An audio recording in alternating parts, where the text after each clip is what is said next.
Kayak Bang Rajun itu, insya Allah Bang Rajun ya. Bang Rajun nanti paham segala-galanya. Ikuti terus Bang Rajun sampai kita selesai membahas Alkitab ya.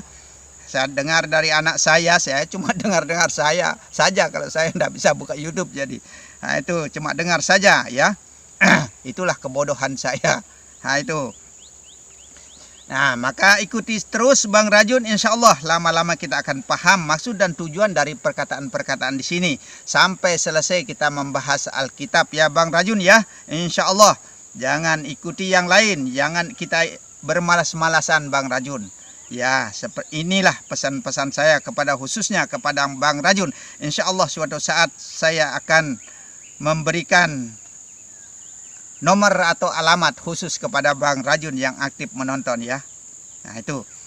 Karena di dalam diri manusia itu tempatnya satu-satunya rahasianya Allah. Di dalam diri manusia tempatnya rahasia itu. Tapi kenapa kok kita mencari rahasia Allah itu di luar diri ya.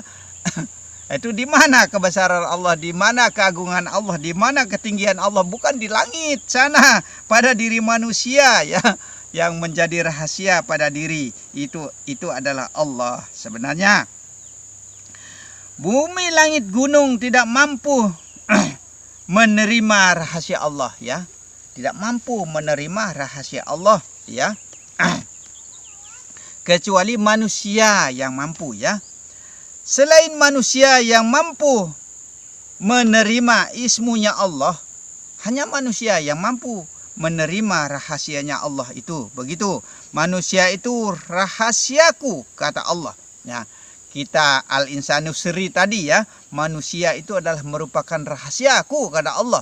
Allah yang jadi rahasia hidup pada diri, begitu saja sudah. Maka hidupnya Allah yang ada pada diri, rasanya Allah yang ada pada diri, wujudnya Allah yang ada pada diri. Tapi kita tidak pernah mau mengakui itu, sehingga di akhirat nanti kita tidak akan berjumpa dengan Allah. Bahkan kita tidak pernah tergolong sebagai orang-orang yang beriman di sisi Allah Subhanahu wa Ta'ala, karena kita tidak mengenal pencipta kita. Padahal Allah selalu dekat dengan kita, tapi kita tidak pernah merasa dekat dengan Allah Subhanahu wa Ta'ala, sehingga nanti kita akan disiksa roh kita oleh Allah Subhanahu wa Ta'ala di akhirat nanti. Nah, seperti itulah.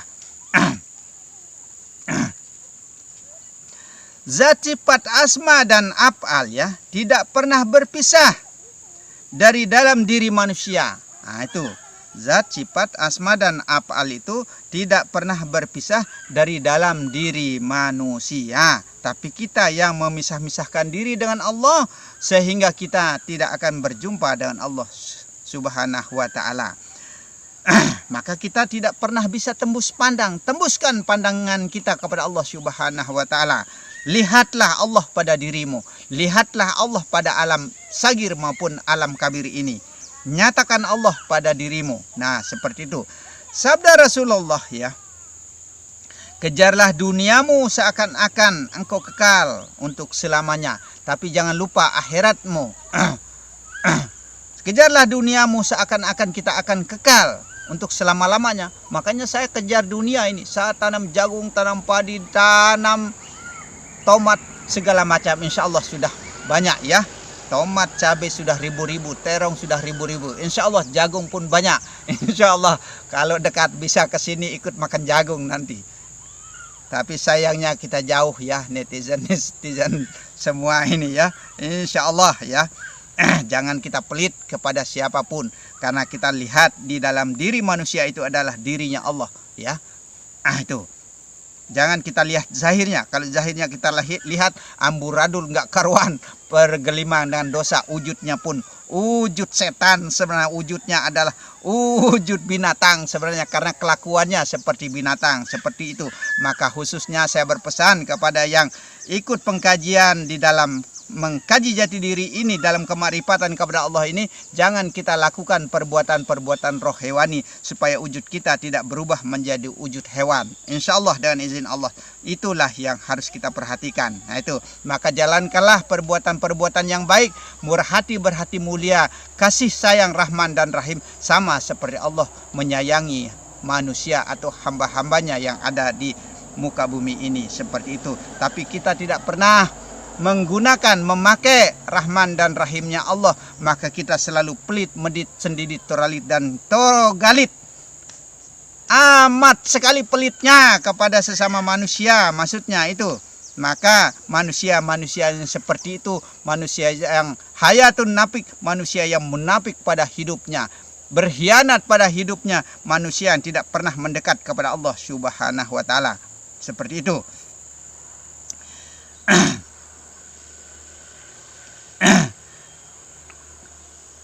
Jika kita mau kembali kepada Allah, ya, jika kita mau kembali kepada Allah, tentu ada dua jalan, ya. Jika kita membuka pintu surga, ya, atau pintu neraka, mana yang kita mau buka? Nah itu. Saya ulang, ya. Jika kita mau kembali kepada Allah, tentu ada dua jalan. Terbuka pintu surga, maka tertutuplah pintu neraka. Jika tertutup pintu neraka, terbukalah pintu surga. Dua jalan, dua pintu kita harus kembali kepada Allah. Tinggal pilih yang mana, mau melakukan perbuatan baik atau mau melakukan perbuatan yang jahat. Mau melakukan perbuatan jahat, silahkan. Mau lakukan perbuatan baik pun silahkan. Tapi berpikir mengenai hidup kita yang masih panjang di akhirat nanti. Hidup ini masih panjang, ya.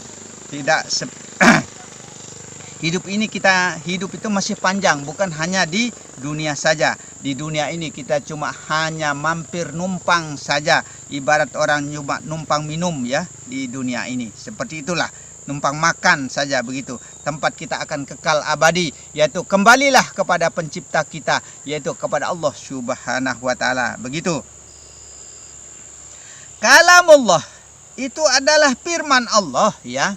Kalam itu adalah firman Allah, memuji diri. Maka Allah yang puji diri, bukan kita yang mampu dan bisa memuja dan memuji kepada Allah Subhanahu wa taala. Sunnatullah adalah perjalanan dalam kehidupan, ya, perjalanan di dalam kehidupan, maka kita harus mau berjalan. Bagaimana cara kita berjalan, ya? Syariat dijalankan, tarekat dijalankan, hakikat dijalankan, dan makrifat harus dijalankan. Itu namanya orang yang mau berjalan. Begitu. Bukan orang yang mau duduk. Kalau mau duduk, ya, maka kita kadang-kadang dalam kemakrifatan ini ditanya kita begini pertanyaannya, ya. Pertama dia bilang, sudah duduk atau masih berjalan? Ini pertanyaannya. Nah itu. Duduknya siapa? Sebenarnya duduknya Allah pada diri. Itulah marifat, sebenarnya begitu. Duduknya Allah, bersemayam pada diri, begitu. Atau masih berjalan katanya. Masih berjalan itu ya menjalankan syariat, tarekat, dan hakikat. Itu yang dimaksudkan. Maka orang-orang tua dulu, pertanyaan pertamanya begitu. Masih duduk atau masih berjalan atau sudah duduk? Katanya ini biasa pertanyaannya, ya. Kita lanjutkan. Sunnatul Rasul adalah perjalanan hidup daripada Rasulullah, ya, seperti syariat, tarekat, dan hakikat. Ini perjalanan hidup dari Rasulullah. Mana bukti nyatanya? Islam, alif, sin, lam, dan mim. Alif itu Allah, sin berjeriji 3. Jeriji pertamanya syariat, tarekat, dan hakikat. Nah, mim itu makrifat kepada Allah. Kita dilanjutkan. Islam, alif, sin, lam, dan mim. Lam itu la ilaha illallah. La itu mentiadakan segala sesuatu apa yang ada pada alam ini, kecuali hanya Allah saja yang ada. Tauhid dia. Mim marifat kepada Allah, mim musyahadah kepada Allah, mim mukasafah kepada Allah, mim mahabbah kepada Allah, mim mengenal kepada Allah. Begitu. Itulah cara Rasulullah. Nah, itu cara Rasulullah mengajarkan secara langsung, yaitu Yasin wahai Rasulullah, dengan ajarannya. Mana ajaran Rasulullah? Syariat, tarekat, dan hakikat, ketiga-tiganya jeriji sin itu. Kebanyakan kita, ya, ustaz-ustaz mengatakan Yasin itu tidak ada artinya. Bukan tidak ada artinya. Disitulah tempat maksud dan tujuan perkataan Rasulullah, ya. Wahai Rasulullah dengan ajarannya, maksudnya itu artinya yang menjadi rohnya Rasulullah, ya. Roh idapi sebenarnya, roh yang sesuci, perbuatan roh yang selalu baik perbuatannya, maka rohnya Rasulullah itu adalah roh idapi. Maka barang siapa yang selalu menjalankan perbuatan baik, maka ia menjalankan atau mengikuti roh-roh yang suci sebenarnya. Nah itu, maka baiklah perbuatan kita kalau kita mengikuti roh-roh yang suci atau roh idapi. Nah itu sama seperti Rasulullah SAW selalu menghidupkan roh idapi. Begitu. Jika kita menghidupkan roh idapi, maka manusia selalu berbuat baik kalau mau menjadi insan yang mulia. Kalau kita mau menjadi manusia-manusia yang sempurna. Begitu. Akan tetapi sebaliknya, kita membuka pintu-pintu neraka ya. Kita selalu membuka pintu-pintu neraka. Kejahatan juga berjalan. Sudah perbuatan baik dijalankan, dikerjakan. Tapi perbuatan jahat juga dikerjakan. Ini sama dengan kita ya mencampur adukkan antara kebaikan dan kejahatan. Kalau memang jahat-jahat sudah sekalian. Nah itu. Kalau memang baik-baik sudah sekalian itu namanya tobat nasuha. Tobat nasuha itu adalah yang orang yang tidak akan menjalankan lagi kejahatannya. Itu namanya tobat nasuha. Jangan kayak tobat sambal ya. Tobat sambal itu tobat katanya kepedisan. Tapi ujung-ujungnya sebentar dicari lagi, besok dicari lagi. Jangan sampai seperti itu. Kalau memang sudah tidak mau menjalankan, stop sudah. Kalau memang tidak bisa, hijrah dari tempat itu. Insya Allah seperti itu caranya. Sedangkan saya juga mau hijrah ini ke kampung ini, tapi belum ada dana ini. Belum ada dana untuk bikin rumah ini. Makanya belum bisa saya hijrah ke kampung ini. Insya Allah ya. Kalau memang izin Allah, insya Allah kita akan berjumpa dengan saudara-saudaraku yang ada di Pulau Lombok yang sudah menanti-menanti. Insya Allah dan izin Allah ya. Perjalanan hidup yang lebih mulia adalah menggunakan isyarat. Nah, kita harus menggunakan isyarat. Tapi ingat, bukan isyarat kita. Isyaratnya Allah. Bagaimana cara menggunakan isyarat? Ikutilah gerak ini adalah geraknya Allah. Ikuti kehendak ini adalah kehendaknya Allah. Ikuti cara ini adalah caranya Allah. Ikuti pandangan ini adalah pandangannya Allah. Ikuti pendengaran ini adalah pendengaran Allah. Ikuti segala macam gerak-gerik tingkah laku perbuatan di dalam hidup ini adalah kehendaknya Allah di dalam hidup. Begitu saja ya. Tapi ingat, bukan isyaratnya manusia, bukan isyarat kita. Isyaratnya Allah, tetap kembali kepada Allah. Innalillahi wa inna ilaihi rajiun. Sekarang terserah kita ya. Terserah kita sekarang. Bagaimana mau kita? Az-zahiru rabbi wal batinin nabi. Semua itu bermula dari kita, berawal dari kita. Kita yang harus mulai. Mau jadi orang baik, mau jadi orang tidak baik, mau jadi orang yang berilmu, atau mau jadi orang yang tidak berilmu. Orang yang paham ilmu atau orang yang tidak paham ilmu. Kalau mau paham ilmu, ya sama seperti Bang Rajun ya. Sama seperti Bang Rajun, insya Allah dan izin Allah dia tekun untuk mengikuti pengkajian jati diri ini. Insya Allah ikuti Bang Rajun sampai selesai kita membahas kitab ya. Insya Allah. Inilah cara-cara yang benar kepada Allah Subhanahu wa Ta'ala. Ingat, tapi Bang Rajun ya, jangan kita mengatakan bahwa kita yang zahir ini yang mampu dan bisa memandang kepada Allah, melihat kepada Allah, yang mampu dan bisa mengenal kepada Allah. Tidak lain adalah kembalikan kepada Allah. Innalillahi wa inna ilaihi rajiun itu. Karena semua itu adalah datangnya dari Allah, maka semua kembalinya kepada Allah. Yaitu Allah pandang diri, Allah kenal diri, Allah paham diri. Nah ingat seperti itu. Tapi ingat, tidak terpisah. Harus dapat kita bedakan ya Bang Rajun ya. Insya Allah Bang Rajun. Bang Rajun ini sudah betul-betul sudah terbuka pintu hatinya ya. Kita harus membuka pintu hati kita kepada Allah Subhanahu wa Ta'ala. Karena semua itu bermula atau berawal dari kita ya. Kalau kita tidak mau mengawali, Allah tidak akan memberi jalan. Maka jika kita mengawali, insya Allah Allah akan membuka jalan ya. Akan membuka hijabnya, terbuka luas kepada kita Bang Rajun, insya Allah ya. Jika kita mau gaib ya Bang Rajun ini khususnya ya. Jika kita mau gaib Bang Rajun ya, tiadakan diri zahir. Lenyapkan, hilangkan yang zahir ini Bang Rajun ya. Lenyapkan pada diri batin. ya, lenyapkan pada diri batin. Hilangkan yang zahir, lenyapkan yang zahir. Begitu Bang Rajun ya. Nah, yang nampak pada diri adalah yang batin, yang terlihat hanya Allah saja yang terlihat pada diri zahir maupun diri batin. Insya Allah begitu caranya Bang Rajun kalau mau gaib ya. Nah itu. Bagaimana cara kita membedakan yang zahir dan yang batin? Ya, bagaimana caranya kita membedakan? Mana yang terlihat dengan mata kepala, itulah yang zahir. Nah itulah yang zahir yang terlihat dengan mata kepala kita ini.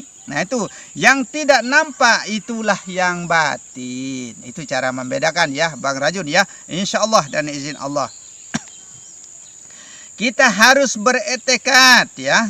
Kita harus beretekad. Bagaimana caranya supaya keilmuan itu mudah dipahami oleh semua umat. Kalau saya itu berniat ya, bagaimanapun caranya ya, supaya kita bisa pahami keilmuan ini maksudnya, maka akan saya bongkar insya Allah sedikit demi sedikit ya. Jangan malah sebaliknya ya, dipersulit suatu ilmu ya. Bahkan kita membuat sebagai bisnis dalam artinya. Makanya kita susah untuk memahami keilmuan. Tapi di sini insya Allah ya, insya Allah saya akan membongkar keilmuan ini. Sekalipun dalam artinya secara langsung saya membuka kitab dalam artinya. Karena saya itu orang bodoh ya, bukan orang pintar ya Bang Rajun ya. Ingat, karena kepintaran itu adalah milik Allah. Kelebihan itu adalah miliknya Allah ya. Semua itu tetap kembali kepada Allah ya. Sifat Rahman dan Rahimnya Allah, kasih dan sayangnya Allah itu di mana kita menempatkan. Nah, seandainya kita pelitkan suatu ilmu, kita mempersulit suatu ilmu, susah dipahami oleh orang dalam arti sifat Rahman Rahimnya Allah itu di mana kita taruh. Begitu. Kalau saya punya keinginan ya, ilmu ini harus saya buka sebenarnya. Bagaimanapun caranya, insya Allah dengan izin Allah ya, harus saya buka. Itu niat dan tujuan saya, karena ini yang akan saya wariskan kepada anak cucu kita dan kepada semua umat dimanapun jua berada. Begitu. Kalau tidak begini caranya, tidak akan terbongkar ilmu ini ya, insya Allah dengan izin Allah. Ilmu ini merupakan pusaka Lombok ya, pusaka Lombok. Kenapa dikatakan pusaka Lombok? Bukan pusaka Lombok. Wah, pusaka yang lurus maksudnya ya. Ilmu ini adalah pusaka Lombok. Pusaka yang lurus-lurus, tidak ada bengkok-bengkoknya, los-los caranya diajarkan gitu. Nah, maka disebut pusaka Lombok, pusaka yang lurus sebenarnya. Nah inilah pusaka kita yang lurus-lurus, yang tidak terlalu banyak berdalil ya. Kalau mau dalil, insya Allah ya banyak dalil, nanti cari saja nanti di Raniawan Lombok Primitif. Kalau mau banyak dalil di sana, saya dalilkan banyak ya. Nah, di sana nanti cari di Raniawan Lombok Primitif. Kalau yang suka dalil ya, siapa tahu menjadi ustaz, menjadi kiai, menjadi ulama ya. Nah itu di sana yang banyak saya dalilkan ya. Ilmu ini merupakan pusaka Lombok, pusaka yang lurus-lurus. Jujur cara saya ajarkan ya. Tapi saya jujur kadang-kadang dianggapnya saya orang aneh. Dianggapnya saya ini orang yang macam-macam sudah. Terserah sudah bagaimana anggapannya. Mau anggap saya orang gila, terserah. Mau anggap saya orang bagaimana, terserah. Karena membawa saya ke neraka pun tidak mampu, apalagi membawa saya ke surga. Surga dan neraka saya cari sendiri. Kehidupan itu adalah hidupnya Allah bagi saya. Kehendak itu adalah kehendaknya Allah bagi saya. Nah itu saja. Saya tidak ambil pusing dengan kata orang ya. Kita harus percaya diri sebenarnya. Tidak seperti jalan ya. Tidak seperti jalan. Kalau jalan itu ada bengkoknya, ada turunan, ada tanjakannya. Itu jalan. Kalau ini pusaka yang lurus-lurus. Ini maka lurus-lurus cara saya ajarkan insya Allah ya. Nah itu. Seperti perkataan Syekh Maulana Abdul Majid ya. Tuan Guru Pancor maksudnya, dia pernah berkata kepada saya, jika saya jika saya tidak betul-betul dalam kemarifatan ini ya, Tidak betul-betul maksudnya. Dalam marifat ini berarti saya tidak mendapatkan pusaka lombok, pusaka yang lurus. Ini pesan dari Syekh Maulana Abdul Majid Tuan Guru Pancor yang ada di Lombok Timur sana ya, yang sudah meninggal sekitar tahun 97 ya. Dia berpesan kepada saya kalau saya tidak betul-betul menjalankan kemarifatan ini berarti saya tidak mendapatkan pusaka yang lurus-lurus, pusaka lombok begitu. Maka inilah suatu ilmu yang saya wariskan kepada anak cucu ya, kepada anak cucu siapapun jua dan dimanapun berada ya. Inilah yang akan saya wariskan. Karena tidak ada harta benda yang harus saya tinggalkan kepada anak cucu saya sendiri nanti. Bahkan mudah-mudahan semua ini bermanfaat bagi kita semua insya Allah ya. Dengan izin Allah semoga ilmu ini menjadi berkah ya. Semoga kita semua dalam lindungan Allah Subhanahu wa taala ya.